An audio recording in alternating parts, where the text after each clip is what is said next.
Night డిన్నర్లోకి ఎవరైనా ఏం చేసుకుంటారు, ఇలా ఉప్మా కాకుండా ఇలా చేసుకోండి. బియ్యం పిండితోటి చాలా బాగుంటుంది. నూనె వేసుకొని ఆవాలు, జీలకర్ర, మినపప్పు, శనగపప్పు, 4 పచ్చిమిరపకాయలు, కరివేపాకు, తిరగమూత వేగాక ఇవన్నీ వేసేసి ఒక్క 2 నిమిషాలు అలా వదిలేస్తే అవి కొంచెం ఫ్రై అవుతాయి. అప్పుడు మనం పెసరపప్పు వేసుకోవాలి. 1 గ్లాస్ రవ్వకి 1/2 గ్లాస్ పెసరపప్పు. ఇక్కడ మంచి కొబ్బరి కూడా వేసుకోవచ్చు, ఫ్రెష్ది. మంచిది అంటే ఫ్రెష్ది. నైట్స్ కొబ్బరి అవాయిడ్ చేస్తే మంచిది. ఇక్కడ ఉప్పు కొంచెం వేసుకొని మసిలిన తర్వాత పెసరపప్పు కూడా ఉడికిపోతుంది కాబట్టి బియ్యపు రవ్వ వేసుకోవటం. ఉప్మా లాగా అయిన తర్వాత పొడి పొడిలాడుతూ వస్తుంది.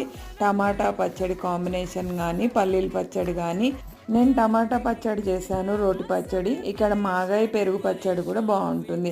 మరి మీరు కూడా ఎంజాయ్ చేయండి. ఏం చేసుకున్నారో మరి. బాయ్.